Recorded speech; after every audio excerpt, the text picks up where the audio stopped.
Hi friends, ఈరోజు 3వ తరగతి నుంచి 10వ లెసన్ వేమన శతకం. ఈ పాఠం యొక్క ప్రక్రియ పద్యాలు, ఇతివృత్తం, విలువలు. శతకము వేమన శతకం, మకుటము విశ్వదాభిరామ వినురవేమ. వేమన శతకం పాఠ్యభాగంలో వేమన పద్యాలను ఇవ్వటం జరిగింది.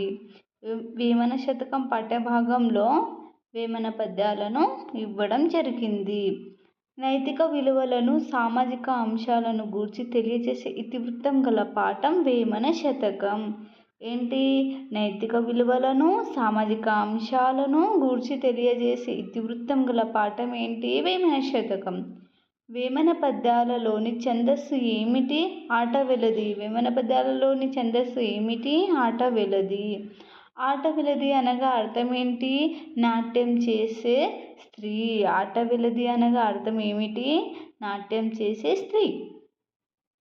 అల్పుడెప్పుడు పలుకు నాడంబరముగాను అనే పద్యం ద్వారా దృష్టాంతంలో అల్పుడు ఆడంబరంగా, మంచివాడు ప్రశాంతంగా మాట్లాడుతాడని, కంచు మ్రోగే మాదిరి కనకంబు మోగదు కదా అనే వేమన పద్యం ద్వారా వివరించారు. ఈ పద్యంలో గల అలంకారం ఏమిటి? ఉపమాలంకారం. అనగనగరాగం అతిశయిలు నుండు పద్యం ద్వారా సాధన అనేది ఉంటే మనం చేసేది ఏది అయినా మనకు అనుకూలంగానే మారుతుందని తెలియజేశారు. అందరూ పాడుకునే పద్యం ఏమిటి? అనగనగరాగం అతిశయిలు సుండు. ఈ పద్యం యొక్క సాధన ఏంటి? సాధన అనేది ఉంటే మనం చేసేది ఏది అయినా మనకు అనుకూలంగానే మారుతుందని తెలియజేశారు. నెక్స్ట్ వచ్చేసి ఇక్కడ కొన్ని పద్యాలు ఉన్నాయి. చూసుకున్నట్టయితే ఫస్ట్ పద్యం, అనువుగాని చోట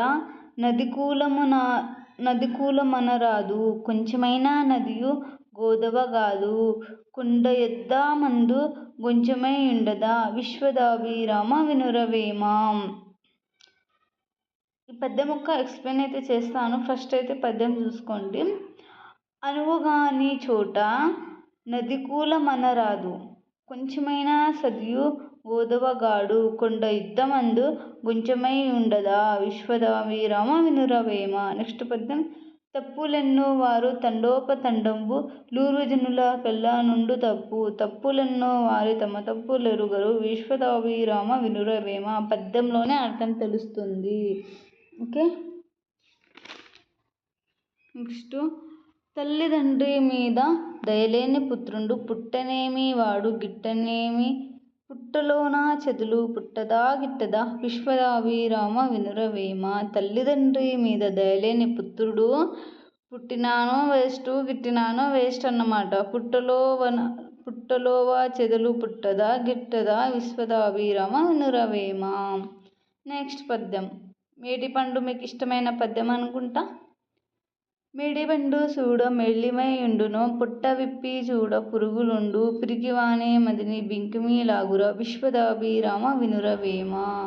ఇనుము విరిగే నేని ఇరుమారు ముమ్మారు, కాచియా తూక వచ్చు గమ్మరీడు, మనసు విరిగే నేని మరియంట నేర్చున, విశ్వదాభిరామ వినురవేమ.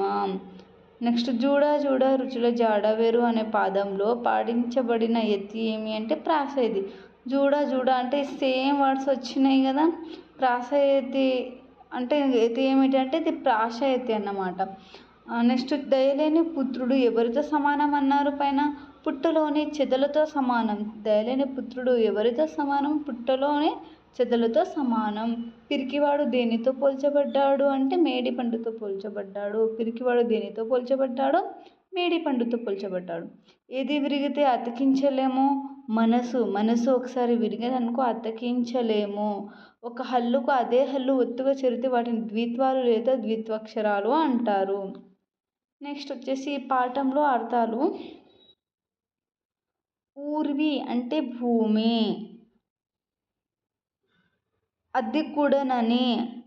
అధికుడనని గొప్పవాడినని, సజ్జనులు మంచివారు, తండోపతండాలుగా గుంపులు గుంపులుగా. వ్యతిరేక పదాలు కోపం, శాంతం, పిరికి, ధైర్యం, దూర్జనులు, సజ్జనులు, మేలు, కీడు, ముచ్చు, మంచి. సో ఇంతటితో మన లెసన్ కంప్లీట్ అయింది. నేను నెక్స్ట్ వీడియోలో తెలంగాణ రాష్ట్ర చిహ్నాలు 11th లెసను పోస్ట్ చేస్తాను. ఇంకా 12th, 13th, 14th 3 లెసన్స్ ఉన్నాయి. ఇంకా ఆ లెసన్స్ కంప్లీట్ చేసేసి నేను 4th క్లాస్ వీడియోస్ కూడా పోస్ట్ చేస్తాను. ఇంకొక విషయం ఏంటంటే ఈ లెసన్లో 3వ తరగతికి సంబంధించిన ప్రతి ఒక్క లెసన్లో కవులు ఉన్నారు కదా, వాళ్ళ గురించి కూడా నేను ఎక్స్ప్లెనేషన్ వీడియో అనేది యూట్యూబ్లో పెడతాను. సో నా వీడియోని లైక్ చేయండి, సబ్స్క్రైబ్ చేయండి. Thank you for watching.